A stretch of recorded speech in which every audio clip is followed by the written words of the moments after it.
se sienten. No sé qué pasa con esto, pero se mueve mucho.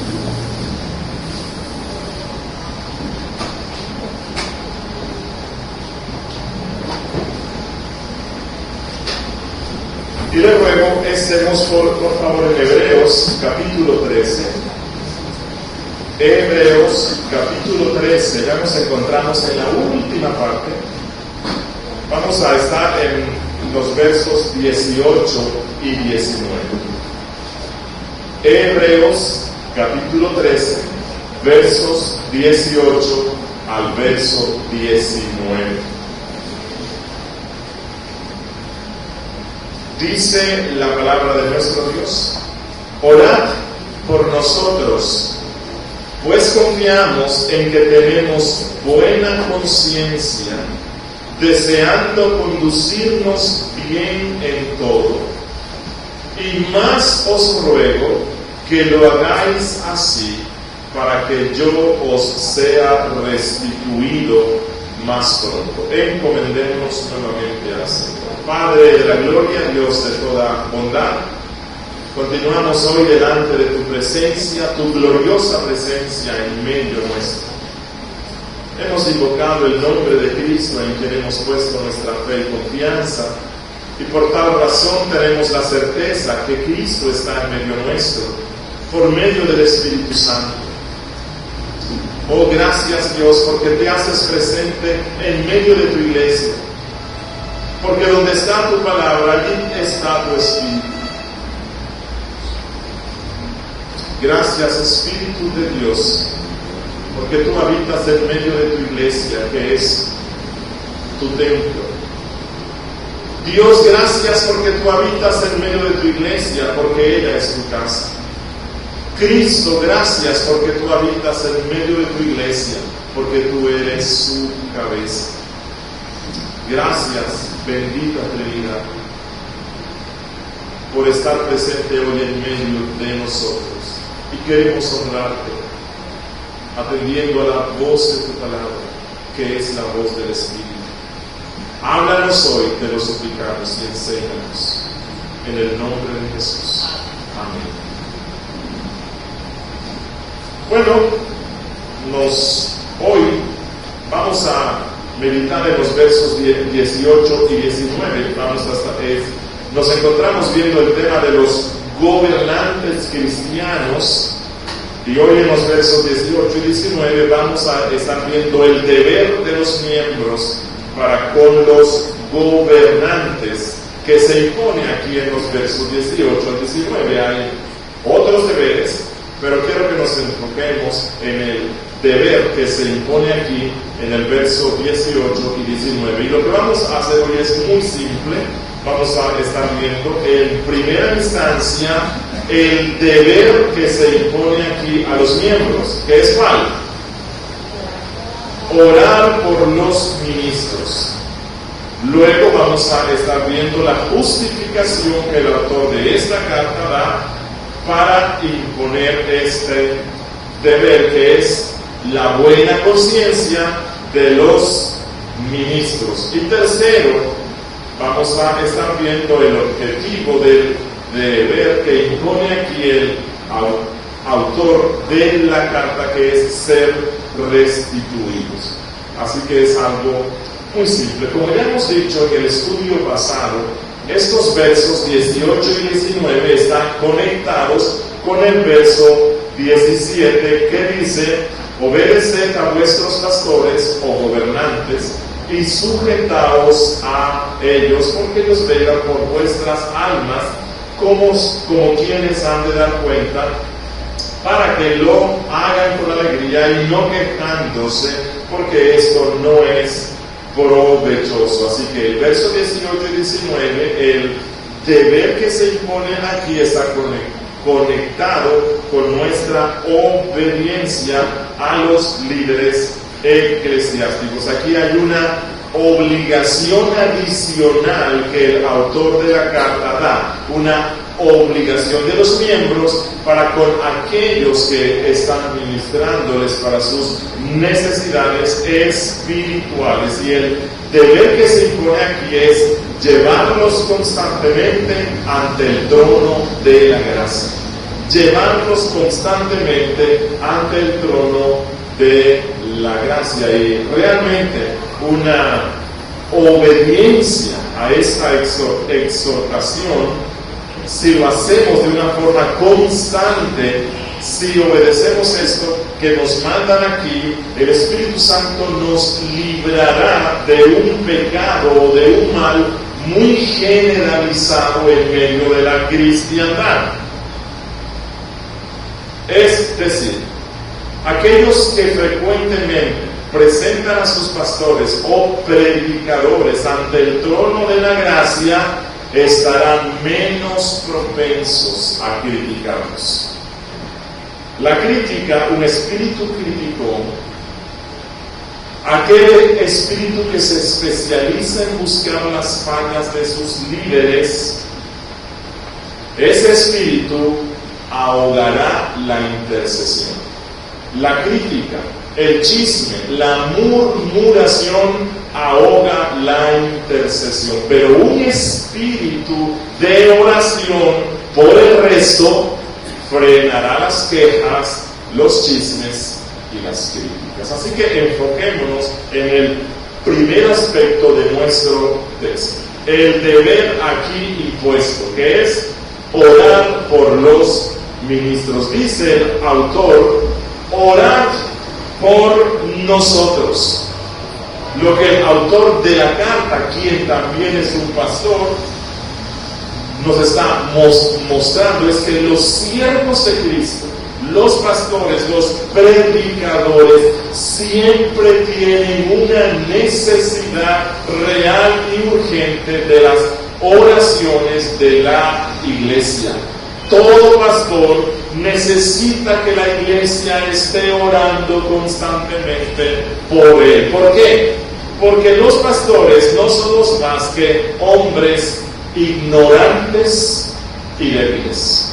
Esos somos nosotros. Y al menos que Dios nos dé una doble porción del Espíritu Santo, no estaremos preparados nunca para esta ardua labor. Recuerden que los pastores son los que llevan la mayor parte de la carga en la batalla.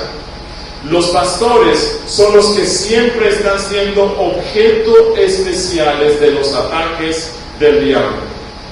Por cierto, los pastores frecuentemente están siendo tentados con una cosa. El diablo les pone la tentación para que ellos cedan, transijan en la predicación de aquellas cosas que a la congregación no le gustan, pero que el pastor sabe que son de gran beneficio para ella. Es una tentación constante y fuerte.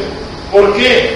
Porque los pastores muchas veces se frustran cuando ven que los cristianos no crecen, y especialmente cuando ven que la iglesia no crece en el número de sus miembros. Lastimosamente, ese espíritu mercantilista que hay en el mundo, donde el éxito se mide por la cantidad de personas o de bienes o de dinero que se obtenga, ha entrado a la cristiandad. Y hoy día hay un deseo generalizado de medir el éxito de la vida de un pastor o de una iglesia por la cantidad de personas que asistan o por las cifras que la iglesia tenga en sus cuentas bancarias. Así que los pastores muchas veces se ven tentados a ceder a los atractivos de este mundo, a mundanalizar a la cristiandad, a que la cristiandad se adapte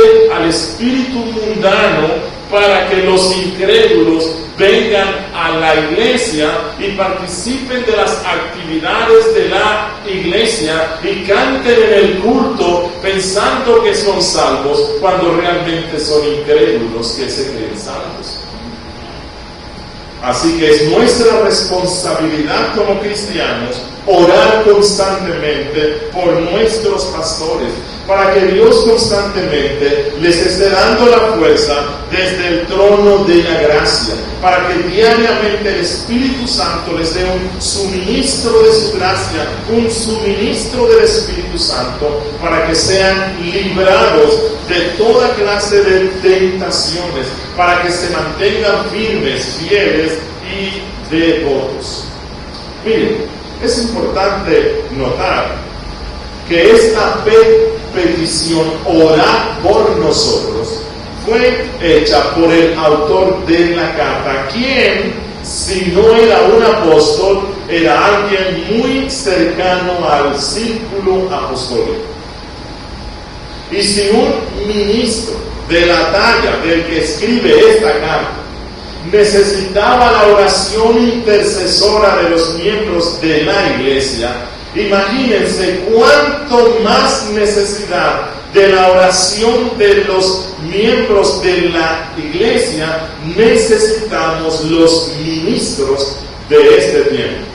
El apóstol Pablo, por cierto, de quien algunos creen que es el autor de la carta, pero independientemente, el apóstol Pablo insistentemente le rogaba a la iglesia que orara por él.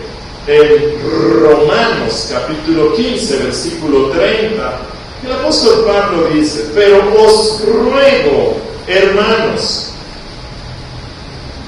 y él pone este ruego de una forma tal, con una declaración tal, que a aquellos a los cuales les ruega no les queda otra alternativa que hacer la súplica del apóstol. Él dice: pero os ruego, hermanos, por nuestro Señor Jesucristo y por el amor del Espíritu, que me ayudéis.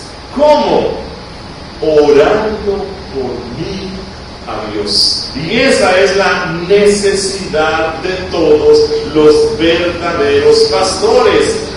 Él le rogaba a los santos que intercedieran por él. Por cierto, él dijo en 2 Corintios capítulo 1, versículo 11, que los miembros de la iglesia cooperan con los pastores. ¿Cómo? Él dice: cooperando también vosotros a favor nuestro. ¿Cómo? Dice él: con la oración. En el Antiguo Testamento hay un tipo hermoso de cómo nosotros somos ese soporte, cómo cooperamos con el resto por medio de la oración. Y es cuando allá en Éxodo 17 se nos cuenta que Israel estaba peleando contra Amalek. Y cada vez que Moisés levantaba las manos, que suplicaba a Dios, la Biblia nos dice que el pueblo de Dios prevalecía contra Amalek. Cuando Moisés bajaba los brazos y se cansaba y cesaba la oración, la Biblia dice que Amalek prevalecía contra el pueblo de Dios. Y esta es la eficacia de la oración intercesora de los unos por los otros. ¿Y cuántas veces nos vemos tentados, como hoy aprendíamos en las aplicaciones de la predicación, a criticar, a juzgar, a hablar de los pecados del resto? Pero si yo veo que mi hermano está pecando, la mejor forma no es convertir eso en un chisme cristiano, es decir, ir donde otro porque está que le pica la lengua y decirle, pero de una forma pecaminosamente piadosa, y decirle: hermanita, imagínese, yo quiero que hoy levantemos una oración intercesora. El pastor Julio nos dijo hoy que debemos orar los unos por los otros. Yo quiero que oremos por la hermana Fermina, porque es que la hermana Fermina está en un pecado horrible, y empieza a contarse. Así que vamos a explicar. No,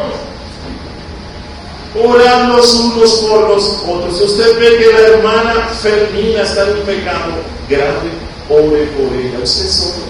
No tiene que contárselo a nadie más. Levante una oración intercesora. Y esto es lo que el autor de la carta está diciéndole a los miembros. Porque siempre los miembros esperan que sus pastores sean perfectos. Pero resulta que sus pastores no son perfectos. Y en ocasiones puede que la predicación cumpla con todos los estrictos requisitos de la hermenéutica y la homilética, pero puede que un día la predicación del pastor no sea tan efectiva ni tan clara como usualmente es. Pero en vez de convertir eso en un motivo de crítica, en un motivo de chisme, usted ruegue por su pastor. Cualquier cosa. Y esto es lo que el autor está diciendo. Orad por nosotros. Rogad por nosotros constantemente. Aunque aquí el autor al principio usa el plural y él dice por nosotros, realmente él estaba pidiendo una oración específica por él mismo, como luego en el versículo 19 se deja ver cuando él dice para que yo, él era consciente de que él como persona, él como pastor, necesitaba las oraciones del pueblo. Por cierto, y quiero ser justo, al principio de la serie, que ya lleva no sé cuántos años, tal vez como 4 años, los que logren recordar y los que para ese tiempo se congregaban con nosotros, porque esta clase ha aumentado mucho. Al principio en la clase de esta carta éramos como 15 y bueno, ya somos un número grande. Dije que yo estaba de acuerdo con la mayoría de comentaristas que creen que el autor de esta carta no es el apóstol Pablo, y yo di algunas razones, ¿cierto? Dije que hay un texto en el cual el autor de esta carta se presenta más bien como un cristiano de segunda generación, que él no escuchó el evangelio directamente de Cristo. Y Pablo, aunque no perteneció al círculo de los 12, él dice que el evangelio no lo aprendió de ningún hombre sino de Cristo mismo. Dije que una de las razones por las cuales se creen, y yo creo que el autor de esta carta no es Pablo, es porque el apóstol Pablo acostumbra siempre en sus cartas, cuando se refiere a el Hijo de Dios encarnado, usar el nombre combinado Jesucristo o Cristo Jesús, y en esta carta simplemente se usa el nombre Jesús. Y bueno, y otras razones, pero quiero hoy dar algunas de las razones que algunos comentaristas dan para afirmar que el autor de esta carta es el apóstol Pablo. Algunos creen que el apóstol Pablo es el autor de esta carta porque una marca distintivamente paulina era rogar a las iglesias que oraran por él. El apóstol Pablo en la mayoría de las cartas siempre pide que oren por él, en Romanos 15:30, en Efesios 6:19, en Efesios 6:19, en Colosenses 4:3, Primera Tesalonicenses 5:22, Segunda Tesalonicenses 3:1, Filemón 1:22 y Hebreos 13, si esta carta la escribió él. Un puritano que pensaba que esta carta la escribió Pablo dijo esto, y es muy importante: el que trabajó más que el resto de los apóstoles, el que estaba dotado con tantos dones, parece haber tenido el sentido de solidaridad, afecto, comunión y la concepción que solo Dios da el crecimiento, el cual no es con ejército ni con fuerza, sino por el Espíritu de Dios. Orad por nosotros, dice nuestro nuestro texto. Como dije antes, este mandato y esta necesidad se aplica a todos los siervos de Cristo y es vinculante para todos aquellos que son ministrados por los ministros de Cristo.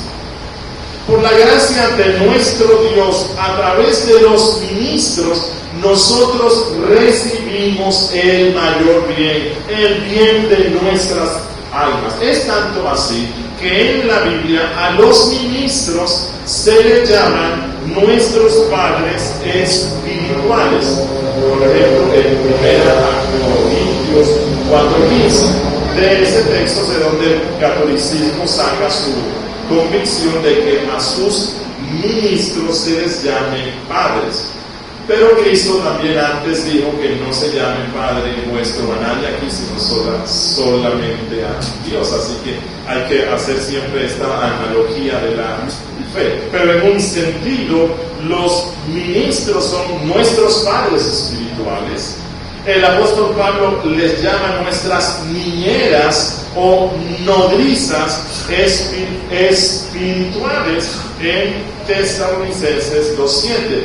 Los ministros son nuestras guías y son nuestros consejeros. El apóstol Pablo manda que la iglesia les dé una alta estima a sus pastores, especialmente por la función que ellos quieren, no tanto por su persona, mas sí por lo que ellos están haciendo. Por ejemplo, Pablo en 1 Tesalonicenses 5:13 dice, hablando de los pastores, y que los tengáis en mucha estima y amor. ¿Por qué razón? Él dice, por causa de su obra, por causa de lo que ellos hacen. Y esta estima será evidente no tanto en lisonjas como cuando el pastor se baja de la predicación y se le acercan y le dicen, ay pastor, qué predicación tan hermosa, tan linda,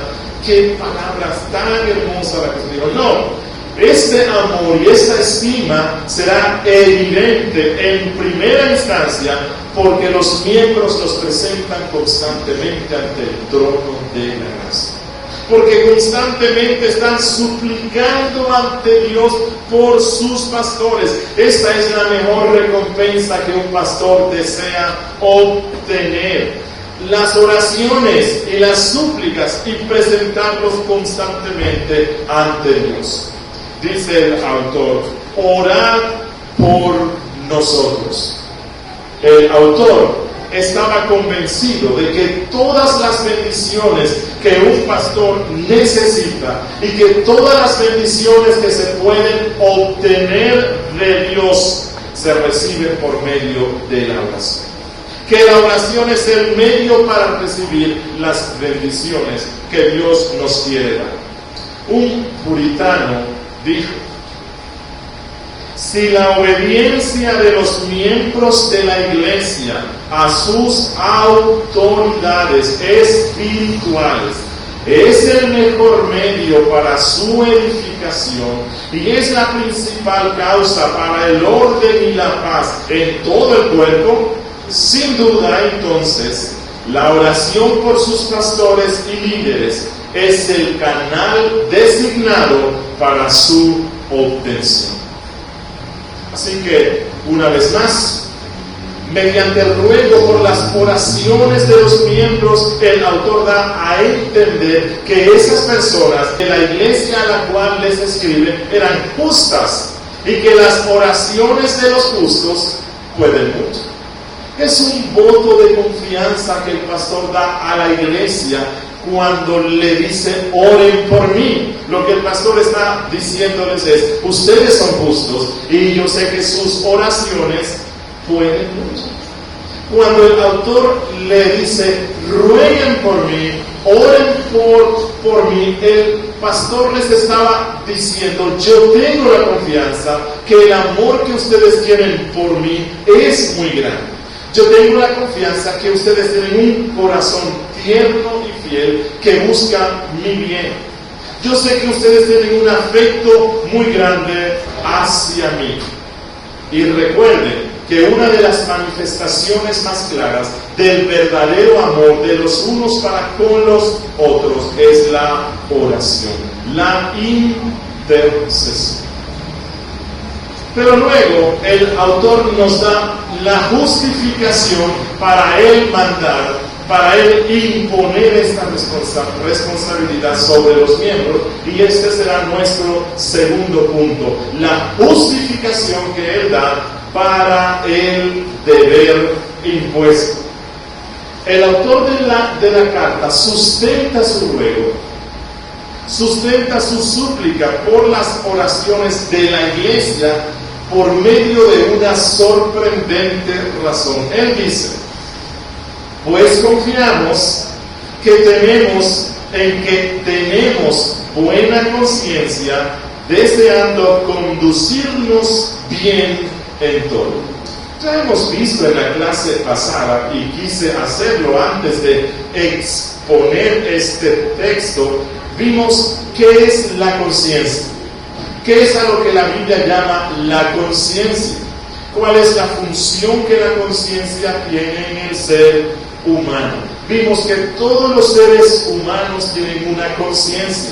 Vimos cómo la conciencia se ilumina por medio del Espíritu Santo y por medio de la palabra. Vimos la importancia que la conciencia tiene en el ser humano como ese testigo interno de la ley de Dios. Vimos que la conciencia es un juzgado completo que cada ser humano tiene dentro, y que entre más la conciencia es iluminada por la ley de nuestro Santo Dios, ella será un juez más efectivo que juzgará, que determinará si somos culpables o no culpables en cada una de nuestras acciones, no solamente en las acciones externas, sino en las cosas que nosotros pensamos y que sentimos, que ella siempre está lista para decir culpable o no culpable, que nada ni ninguna cosa puede sobornarla. También vimos que la conciencia, a causa del pecado de Adán, está oscurecida, pero no totalmente. Que a través de la razón natural, Dios aún mantiene un testimonio de su ley en la conciencia de todo ser humano. Así que ya sabemos y entendemos que es la conciencia. Así que el autor de la carta dice: yo les pido, les ruego que oren por mí, pues confiamos en que tenemos buena conciencia. Esta es la razón, la justificación que él da, deseando conducirnos bien en todo. Es importante esto. Cuando él dice que él no dice y sabemos que tenemos buena conciencia, sino que él dice confiamos. Y cuando él dice confiamos, aquí se deja ver la modestia del autor. Los escritores bíblicos y los santos en la Biblia eran personas modestas. Él no dijo yo sé, sabemos que tengo buena conciencia, sino dice confiamos en Dios que yo tenga buena conciencia. No obstante, él dice confiamos, y cuando dice confiamos es que él no tiene dudas. Él no tiene dudas de que tiene una buena conciencia, así que él tiene confianza que su corazón es recto delante de Dios, pero esto él lo expresó en términos humildes. Y esto es un ejemplo que debemos imitar en este tiempo donde sobreabunda la jactancia y el egoísmo. Miren, es muy significativo y es de un alto valor cuando un pastor, cuando un ministro puede verdaderamente, aunque con modestia, apelar a la fidelidad de su ministerio para que la iglesia lo bendiga orando por él. O sea, es algo muy significativo que un pastor diga: hermanos, yo les ruego que estén orando por mí, que me bendigan con sus oraciones, pues tengo la confianza que estoy cumpliendo bien con lo que debo hacer. Pues tengo la confianza que mi corazón es recto delante de Dios. Y este texto lo que nos deja ver es que el ministro puede pedir la bendición de las oraciones de su pueblo cuando él se propone seriamente y sinceramente hacer lo correcto y mantenerse con una buena conciencia.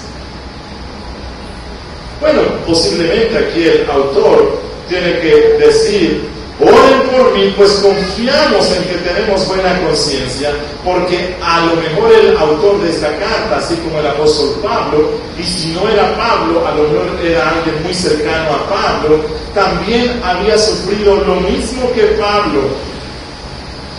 Posiblemente había sido azotado por lo de su propio pueblo, posiblemente había sido encarcelado injustamente, posiblemente contra él se había levantado toda una serie de acusaciones, los romanos mismos lo habían puesto preso, y entonces él tiene que decir: a pesar de todo lo que se dice, yo tengo una conciencia limpia. A pesar de todo lo que se difama, y a pesar de toda la persecución que se ha levantado contra mí, yo tengo la confianza de que tengo una limpia conciencia, y por lo tanto le ruego que ore por mí. He procurado andar en rectitud. Feliz el pastor que puede decir esto. Aunque mi nombre sea echado fuera como mal, y aunque sufra como un malhechor, apelo a mi fidelidad en el ministerio del Evangelio.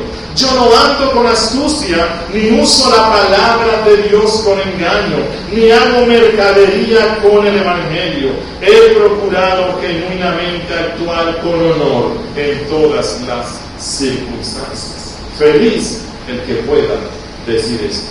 Y solo este puede decir: hermanos, les ruego que oren por mí, porque ando en buena conciencia ante Dios. Dice nuestro autor: pues confiamos en que tenemos buena conciencia, deseando conducirnos bien en todo. No se nos olvide, la conciencia es esa capacidad que Dios le ha dado al hombre para juzgar su estado, para juzgar lo que él es y lo que él está haciendo delante de Dios y delante del ser humano. Cuando él dice confiamos en que tenemos buena conciencia, lo que él quiere decir es que la conciencia, aquella parte de mi alma que tiene el deber de revelarme el pecado, ella no me condena. Ella no me está condenando. Recuerden que en la clase pasada dijimos que muchas veces la conciencia de alguno ya no condena a la persona a causa de la oscuridad que hay en ella, porque su conciencia está cauterizada. Pero en el caso del autor de la carta y de todo verdadero cristiano, su conciencia constantemente está recibiendo la luz de la palabra.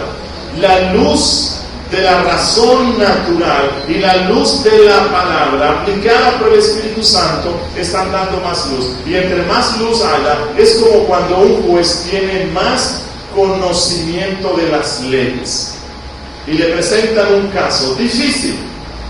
Bueno, este juez podrá llevar un juicio justo entre más conocimiento tenga de las leyes, porque él no se guiará tanto por sus percepciones, no se va a guiar tanto por sus emociones, sino por lo que la ley dice. Y entre más se apega a lo que la ley dice, más justo será su dictamen. De la misma forma, nuestra conciencia podrá condenar nuestro pecado entre más conocimiento tenga ella de la luz de la palabra. Así que el apóstol o el autor de la carta dice: mi conciencia no me condena y mi conciencia no es oscura, porque yo estoy alimentándome de la palabra. La conciencia entonces condena o excusa. Ella es esa luz verdadera que alumbra a todo hombre. En la Biblia, a la conciencia muchas veces se le llama el corazón, como pasa en 1 de Juan, capítulo 3, versículo 20, y en ocasiones se le llama el espíritu, como dice en Romanos 8:16. Cristo compara a la conciencia con el ojo físico, diciendo que el ojo es esa facultad que nosotros tenemos en nuestro cuerpo, que es tan sensible y que tiene esa facultad visual.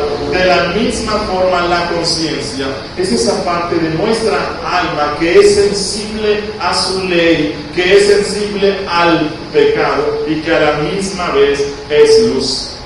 La conciencia, entonces, y esto es como un resumen de lo que dije antes, es el testimonio de Dios en el hombre. Es la voz de la ley dirigiendo y aconsejando el corazón. La conciencia nos transmite el conocimiento del bien y del mal. La función de la conciencia es dar su testimonio y obliga a un veredicto moral. El negocio de la conciencia es pronunciarse sobre cada acción, sobre cada pensamiento, ya sea bueno, ya sea malo, con la recompensa o el castigo que le corresponda. Y el autor dice: les ruego que oren por mí, porque con base en todo lo que ya ustedes saben de la conciencia, yo confío en que tengo una buena conciencia. Pero quiero decirles algo, y eso como una aclaración sobre el tema de la conciencia. ¿Sabe usted que el mayor enemigo de nuestra fe es la conciencia? El mayor obstáculo para el evangelio es la conciencia. ¿Por qué? La conciencia, cuando usted le habla de la ley, que es una de las partes de la Biblia, la cual se compone de dos partes, ley y evangelio.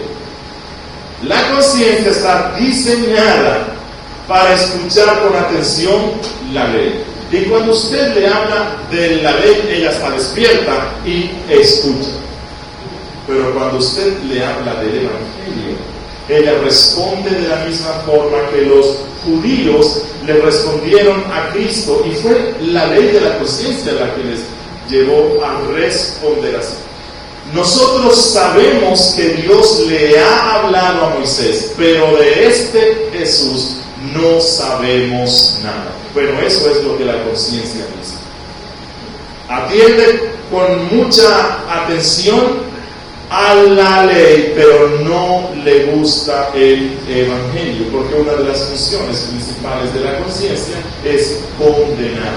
Y cuando usted escucha el evangelio, la conciencia dice: no, es que tus pecados son tan grandes que no hay ninguna solución para tu maldad en este mundo.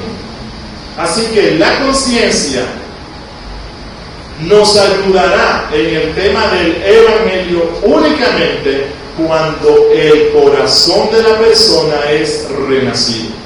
Cuando se da el nuevo nacimiento, entonces la conciencia está acompañada del don de la fe, y entonces sí podemos ir a Cristo. Pero qué bendición es cuando la conciencia y la fe se complementan en sus labores. Cuando la conciencia y la fe actúan juntas, eso es el cielo en la tierra. ¿Por qué? Porque cuando la conciencia nos convence de pecado, y recuerde que esa es una de sus funciones, cuando la conciencia nos reprende porque no hemos obedecido la ley de nuestro Dios, entonces la fe mira a la cruz de Cristo. Cuando nuestra conciencia nos pone el pecado como una carga horrible, la fe mira la misericordia de Dios en Cristo. confiesa con arrepentimiento su falta y busca la limpieza a través de la preciosa sangre de Cristo. En Hebreos 10:2, el autor dijo que si el culto del Antiguo Testamento hubiese sido perfecto, dice en el 10:2, pues los que tributan este culto, limpios una vez, no tendrían ya más conciencia de pecado. Pero esto que él dice en términos negativos del culto mosaico, él entonces lo dice en términos positivos del Evangelio. Así que en el Evangelio, una vez limpios, ya no tenemos más conciencia de pecado. Así que una conciencia regenerada, acompañada del don de la fe, es una bendición, porque por un lado, todos los días tenemos a la ley de nuestro Dios en nuestra conciencia diciéndonos, pecado, pecado, pecado. Pero la fe lleva ese pecado a la cruz de Cristo y nuestra conciencia se tranquiliza, ya no queda más conciencia de pecado. ¡Qué bendición!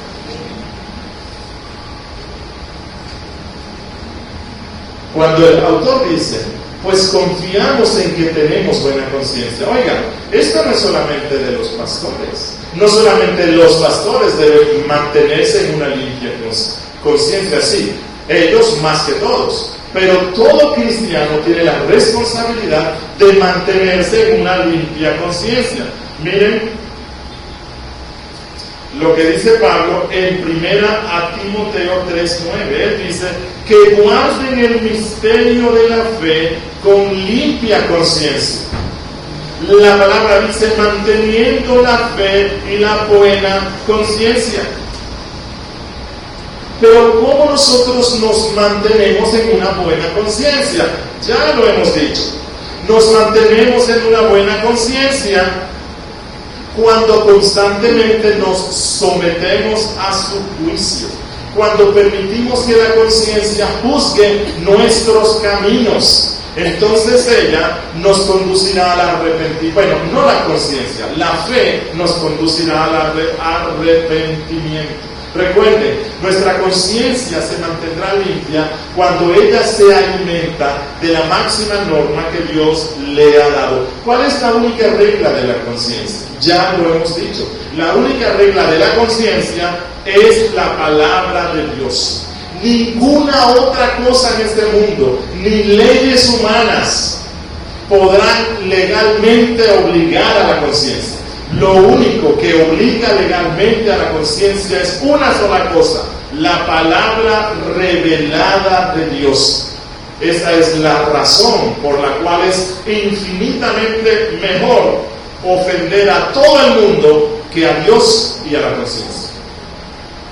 Porque ella se somete a los dictados de la palabra cuando ella lo conoce. La única regla entonces para regular a la conciencia es la palabra de nuestro Dios. El apóstol Pablo dice en Romanos 10:17, así que la fe es por el oír y el oír por la palabra de Dios. Y luego en Romanos 14:23 él dice, y todo lo que no proviene de fe.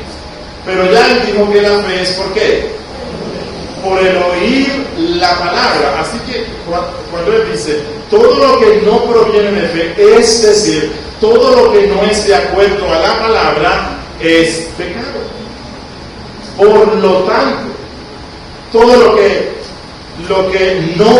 no es el resultado de esa convicción establecida del juicio y la conciencia que se emana de la palabra de nuestro Dios, es pecado. Pero nuestro autor dice, confiamos en que tenemos buena conciencia. Cuando un cristiano, cuando un pastor tiene una buena conciencia, obtiene muchos beneficios. Tener una buena conciencia nos trae muchos beneficios. Hay una compensación hermosa por esos esfuerzos que hacemos por mantenernos en una buena conciencia. Les quiero dar unos cuantos beneficios de mantenernos en buena conciencia. Primero, cuando nosotros tenemos una buena conciencia, esto nos da confianza en Dios. La comunión con Dios es impecable. Nos mantenemos en una estrecha relación con Dios. Recuerde que cuando nosotros pecamos, la paz es quitada. Cuando pecamos surge un abismo muy grande entre Dios y nosotros. Cuando ese monitor interno, que es la conciencia, nos convence de nuestro pecado y nos condena, el corazón se avergüenza delante de Dios. No puede ver su rostro, no puede ir tranquilamente ante su trono. Solamente podemos acercarnos con confianza ante el trono de la gracia por medio de la confesión, de la oración contrita, de la limpieza de la sangre de nuestro Cristo. En segundo lugar, un beneficio de mantenernos en conciencia limpia y buena es que una clara conciencia ofrece mucho alivio cuando el creyente es falsamente acusado y difamado.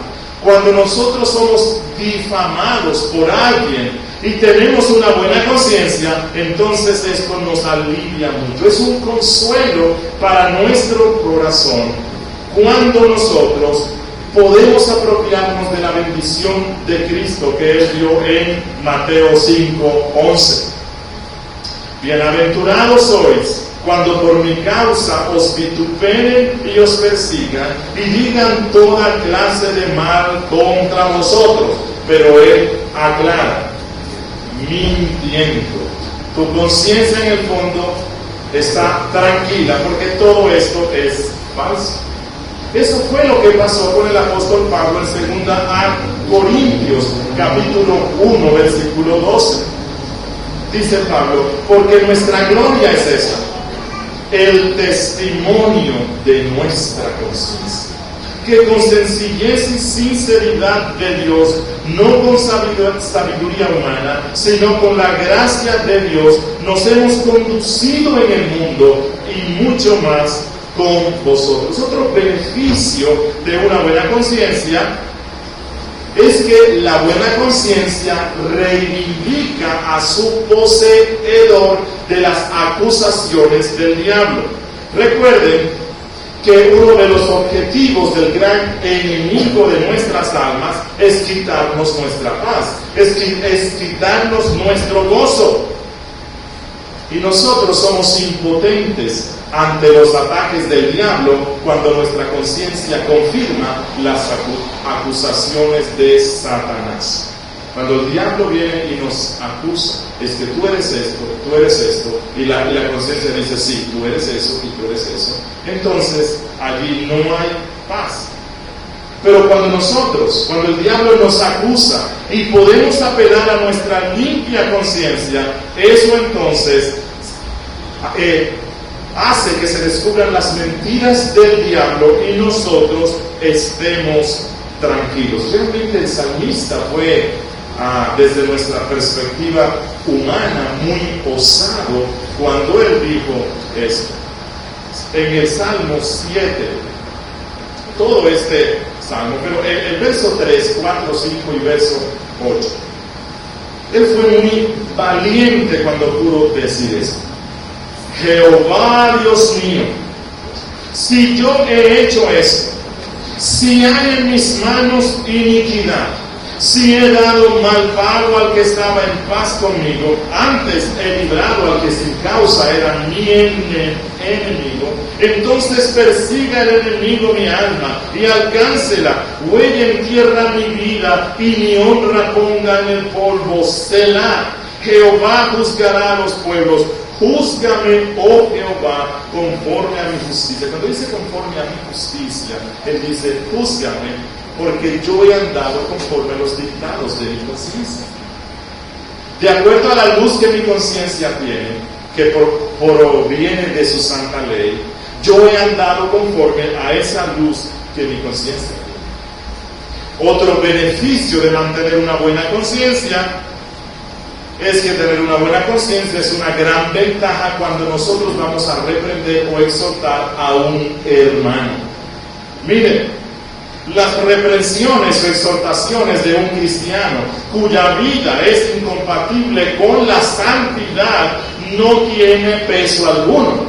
Pero aquel que anda cerca de Dios en una limpia conciencia puede exhortar con autoridad. Ese hombre que es recto delante de Dios y delante del resto es una fuerza moral que así usted no diga nada, esa fuerza moral es sentida incluso por los impíos. Bueno, indudablemente una buena conciencia traerá el beneficio de un consuelo indescriptible al momento de nuestra muerte. No sé cuántos aquí se han enfrentado con situaciones en las cuales están a punto de morir. Bueno, ¿qué es lo primero que usted hizo?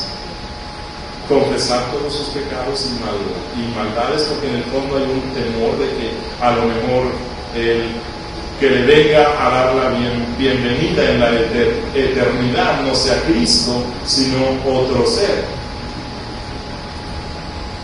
Una buena conciencia es un motivo de consuelo al momento de nuestra muerte. Miren, y ya voy a terminar. Dice nuestro autor, deseando conducirnos bien en todo. Él dice, rueguen por mí, porque confiamos en que tenemos una buena conciencia, y esta buena conciencia se evidencia en que nosotros hemos deseado conducirnos bien en todo. El fruto y la evidencia de una buena conciencia son una voluntad decidida, un sincero esfuerzo por actuar correctamente, no en el culto, correctamente en todas las circunstancias. Una buena conciencia se evidencia en que estamos dispuestos en tener un deseo, una buena disposición acompañada siempre del honesto esfuerzo y de la diligencia. ¿En qué? En todo. Y cuando dice en todo, esto implica en todo nuestro deber delante de Dios y delante de los hombres. En todo lo que atañe a la primera tabla de la ley que se relaciona con Dios, y también en la segunda tabla de la ley que se relaciona con los seres humanos. El apóstol Pablo nos mandó en Romanos 12:17, procurar lo bueno delante de todos los hombres. Esto es en lo que debe andar un cristiano, deseando conducirnos bien en todo. La Biblia nos manda a mantener buena vuestra manera de vivir entre los gentiles, para que en lo que murmuran de vosotros como de malhechores, glorifiquen a Dios en el día de la visitación. ¿Cómo? Al considerar vuestras buenas obras. Y el autor finaliza su exhortación mostrándonos cuál es el propósito o el objetivo por el cual Él quiere que oren por Él. Y este será nuestro último y corto final punto. El propósito del deber, que Él sea restituido a la iglesia. Dice, para que yo sea restituido más pronto.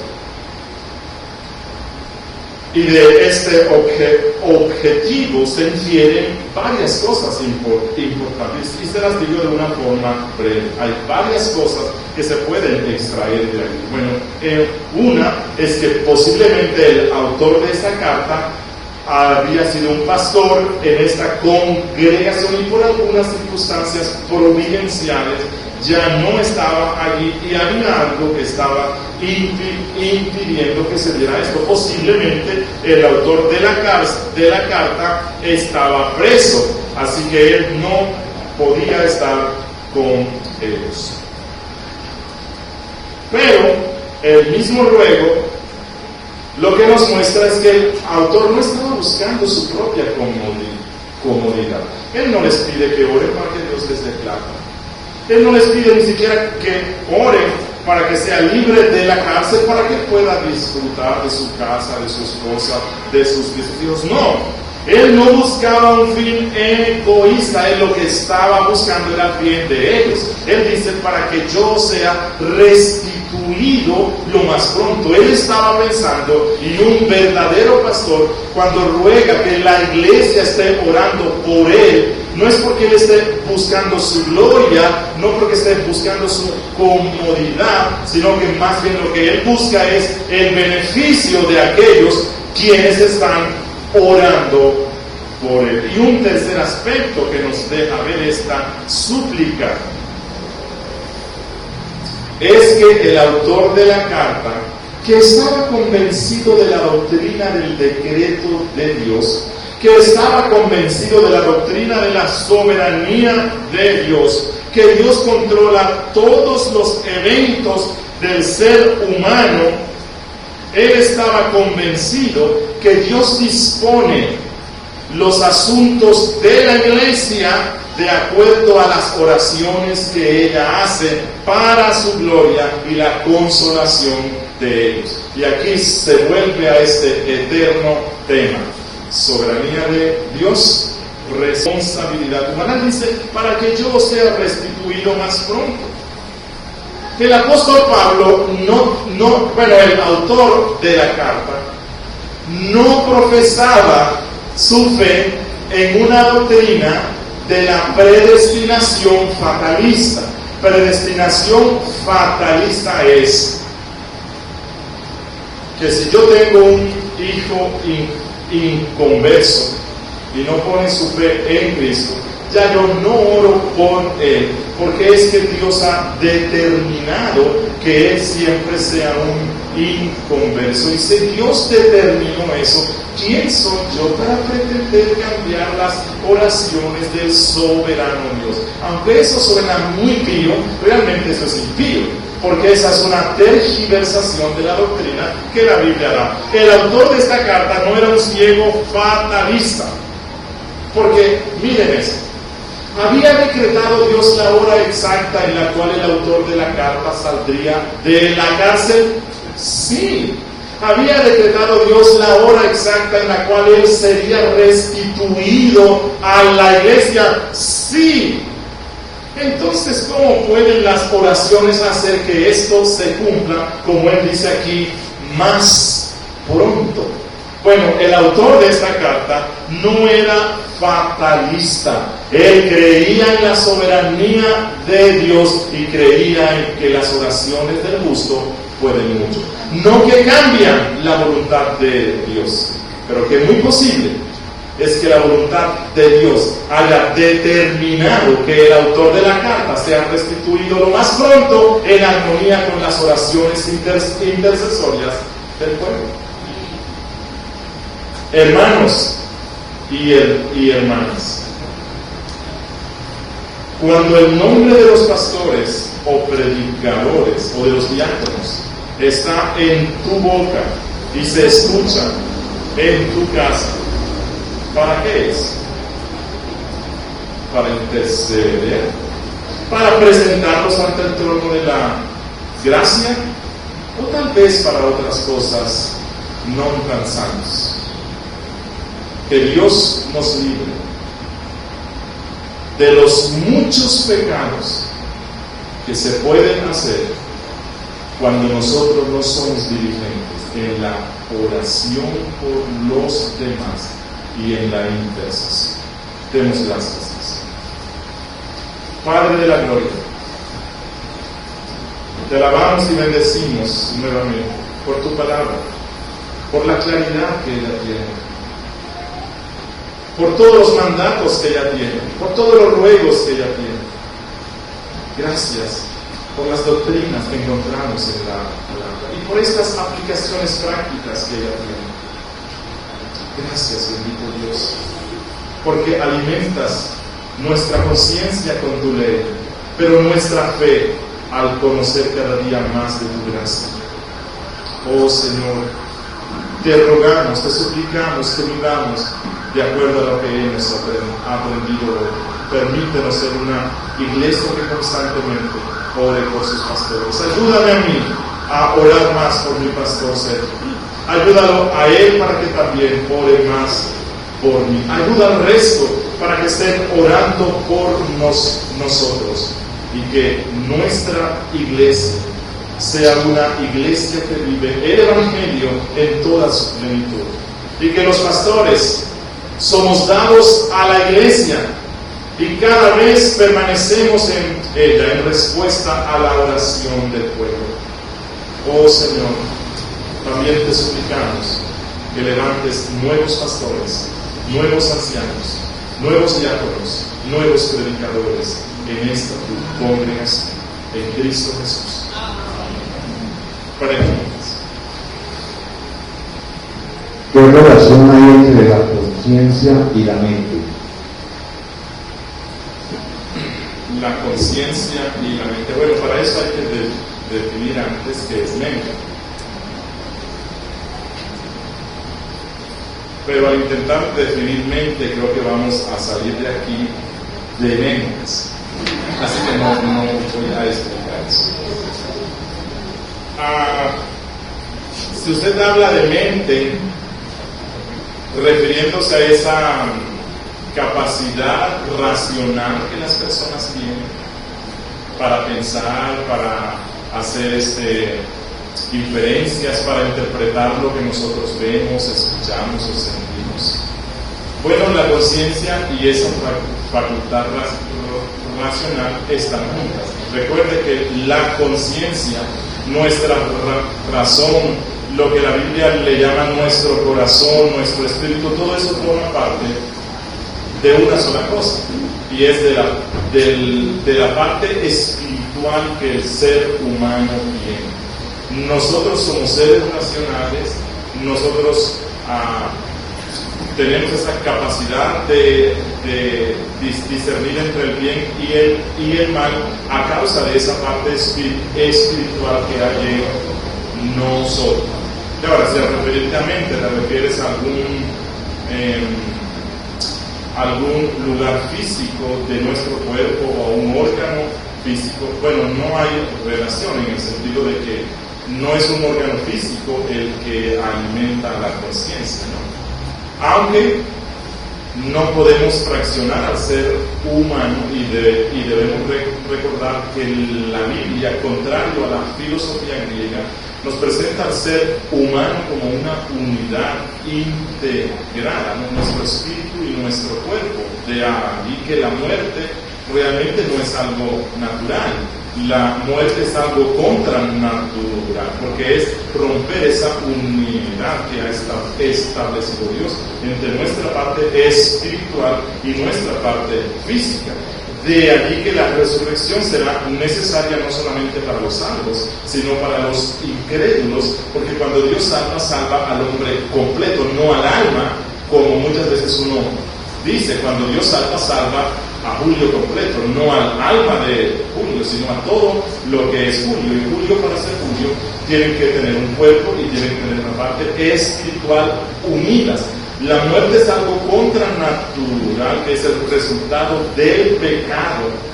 Y Cristo, por medio de su muerte en cruz y resurrección, logró para nosotros que un día, bueno, y también logró para el incrédulo, que un día en la parte espiritual y física van a estar juntas, solo que algunos van a recibir esa temporal bendición de la resurrección para su condenación.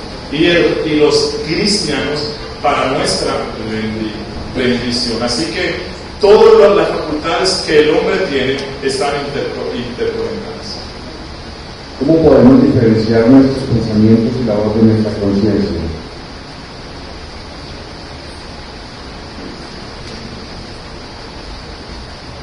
Voy a hacer como hizo Arcis Store. ¿Me la repites?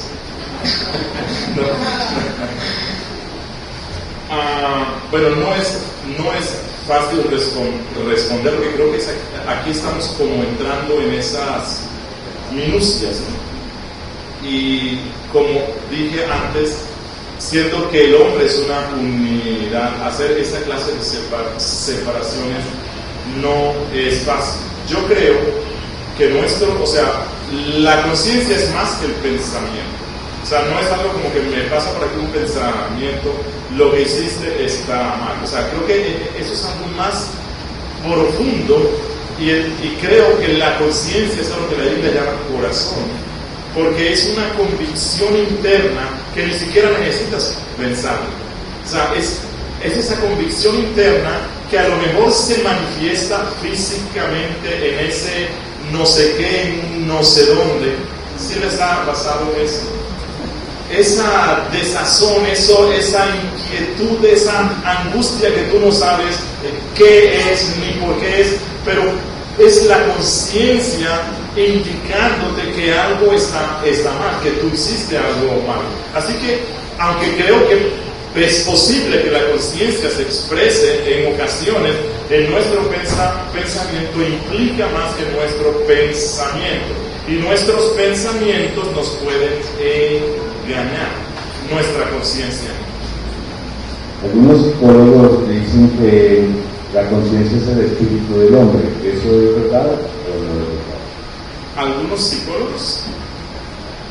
Bueno, estamos entrando como en terrenos un poco complejos porque, bueno, yo no sé hasta dónde, qué es lo que el psicólogo o la psicología entiende por espíritu.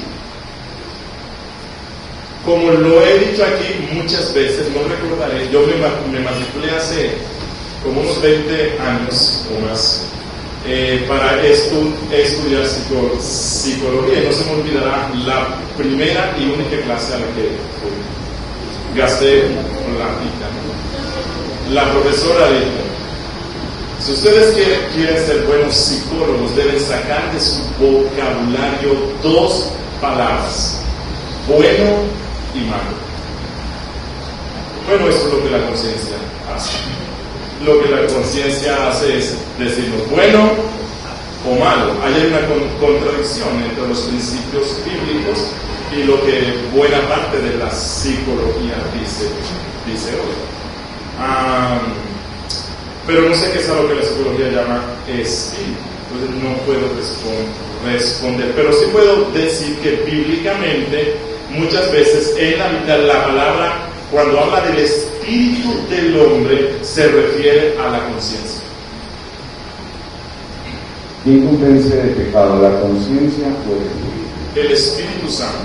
Recuerde que el Espíritu Santo, para convencernos de pecado, usa a la conciencia. ¿Cómo? Por medio de la palabra. Por eso es que Pablo dice: ¿cómo creerán si no hay quien les predique? El Espíritu Santo nunca debe separarse de la palabra. La palabra es el espíritu de la profecía. Así que cuando nosotros estamos llenos de la palabra, estamos llenos del Espíritu.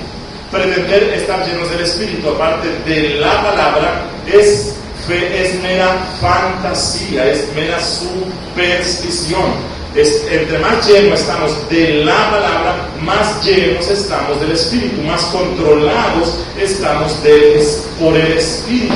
Así que el Espíritu usa muchas cosas para convencernos, ¿no? En ese proceso, por decirlo así, Él usa a una persona, a un libro, un folleto, cualquier cosa que es el que nos trae lo que la palabra dice, lo que el Evangelio dice. Pero el Espíritu Santo usa nuestra razón, ¿cierto? Porque usa nuestro oído o usa nuestra vista, que es por medio de la cual se recibe la información. No significa que los sordos o los mudos o los ciegos no pueden ser convencidos por el Espíritu Santo, pero el medio usual que el Espíritu usa es y dentro de esos medios, para convencernos de pecado, usa a la conciencia. Recuerden que el objetivo del Espíritu no es solamente acusarte, convencerte de pecado, es convencerte de pecado para llevarte al arrepentimiento. Bueno, la conciencia te convence de pecado, pero no te lleva al arrepentimiento. Eso fue lo que pasó con Judas. Su conciencia lo condenó, pero no le mostró a Cristo. ¿Podemos hablar de la conciencia en los diferentes estados de la salvación antes y después del nuevo nacimiento? Yo creo que sí. La conciencia en nuestro estado natural, o sea, la conciencia en el hombre natural está oscurecida por el pecado. Su vista es muy torpe. A lo bueno lo llama malo y a lo malo lo llama bueno. ¿Por qué? Porque no puede ver. Yo les dije en la clase pasada que la conciencia no se puede comprar con nada. Que ella, el veredicto que da es tajante, pero ella está en la capacidad de dar el veredicto en la medida que tiene luz. Así que una cosa es la conciencia del hombre natural y otra cosa es la conciencia del creyente. La conciencia del creyente, por decir así, ha sido regenerada, ha recibido la luz de la palabra, ha recibido la luz de Cristo, así que ella tiene una capacidad inmensa para decir bueno o malo. Y esa es la razón por la cual los cristianos constantemente estamos diciendo miserable de mí. ¿Por qué? Porque la conciencia vivificada o iluminada por el Espíritu y por la palabra, ella es muy sensible y dice malo, malo, malo, malo. Y entonces sentimos el peso. Cuando un cristiano vive en esta vida plácidamente, esperando que el cielo llegue, porque es que ya él ya es perfecto y en esta vida no tiene ninguna clase de sufrimientos, ahí es donde entramos a cuestionar si su conciencia ha sido regenerada. Y eso implica si él ha sido regenerado, y eso implica si él realmente va para el cielo o va para otro lugar. También podemos estar alerta y aplicar nuestro discernimiento sobre aquellas cosas que compran nuestra conciencia, que acallan nuestro concepto bíblico. ¿Qué colman? Calman, que compran, sobre aquellas cosas que compran nuestra conciencia, sí, que acallan. La conciencia no se compra. O sea, ella es un juez. Recuerden que es un testimonio de Dios en el ser humano. Recuerden que la mejor evidencia que un impío tiene de la existencia de Dios es su propia conciencia. Ella es un testigo interno que Dios puso allí, que lo condena en sus malas acciones. Pero es posible, como dije antes, lo que Pablo habla, tener una conciencia cauterizada, en el sentido de que yo no escucho los dictados de la conciencia. O sea, cuando yo no escucho, cuando ese no sé qué, un no sé dónde que me da, por ejemplo, cuando yo digo una simple mentira, ¿cierto? Cuando digo, como para quedar bien, digo una mentira que parece ser muy simple y muy sana, pero hay un no sé qué, un no sé dónde que se me revuelve allá. Pero ¿qué es lo que el cristiano debe hacer? Proceder al arrepentimiento inmediatamente. Pero cuando no procedemos al arrepentimiento inmediatamente, la conciencia volverá nuevamente a hacer que te sientas eso cuando cometas otro pecado o el mismo pecado. Pero si no te arrepientes, esa sensación, ese no sé qué, ese juicio de la conciencia irá acallándose, irá ocultándose, hay un caparazón de incredulidad, un caparazón de dureza que se pone sobre ella, y eso es lo que la Biblia llama una conciencia cauterizada. Vuelvo a insistir, no es que ella deje de lanzar juicios, ella siempre lanza juicios, solo que tu falta de arrepentimiento le pone un caparazón tan fuerte que ya tú no escuchas los dictados de la conciencia. Cuando los pastores comienzan a desviarse en descuidado de la iglesia, ¿no es correcto debatir esta situación con nuestros hermanos para corregirles? Lo correcto es lo que el principio que Cristo mismo puso en Mateo capítulo 18. ¿Cuál es el principio? Primero hablas con la persona, sea, si tú ves que un hermano pecó, ¿qué es lo que tú tienes que hacer? ¿Ir a otra casa a orar por él? No, tienes que ir donde él. Entonces, si tú ves que tu pastor está haciendo algo que no es correcto, tú no tienes que ir donde nadie. Tienes que ir donde el pastor, es lo que dice Cristo. Si tú ves a tu hermano cometer pecado, ve y él dice, tú y él estando, ¿cómo? Solos. No solamente respecto a los pastores, respecto a todo cristiano. Tú y él solos. Y si el pastor no te oyere, entonces busca 2 o 3 testigos. Ese es el principio bíblico. Solo que nosotros actuamos a la inversa.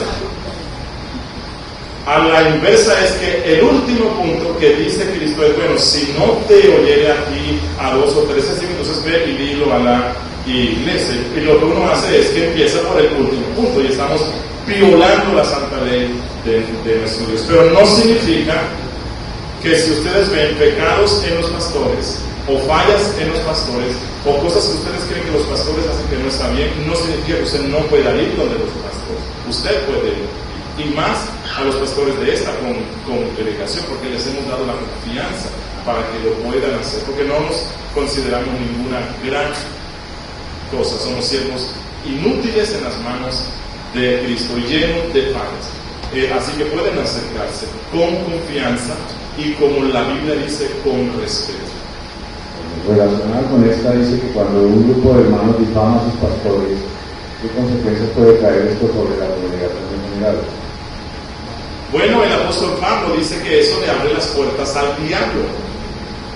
Cuando hay murmuración, le estamos abriendo las puertas al diablo para que cause estragos. Uno de los pecados más grandes es la murmuración. Por cierto, la murmuración es una causa de disciplina eclesiástica y de excomunión.